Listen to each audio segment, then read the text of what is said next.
Dahil sa pananampalataya, nagkaanak si Abraham kahit na matanda na siya at baog ang asawa niyang si Sarah.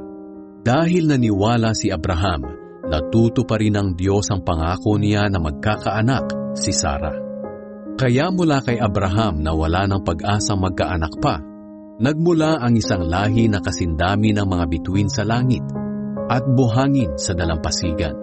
Ang lahat ng taong ito'y namatay na sumasampalataya. Hindi man nila natanggap ang mga pangako ng Diyos noong nabubuhay pa sila, natitiyak naman nilang darating ang araw na matatanggap nila ang kanilang hinihintay. Itinuring nilang mga dayuhan ang sarili nila at naninirahan lang sa mundong ito. Ang mga taong may ganitong pananaw ay nagpapahiwatig na naghahanap sila ng sariling bayan. Kung ang bayang iniwan nila ang iniisip nila, may pagkakataon pa silang makabalik.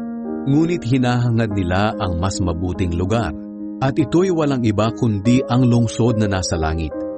Kaya hindi ikinakahiya ng Diyos na siya'y tawagin nilang Diyos, dahil ipinaghanda niya sila ng isang lungsod.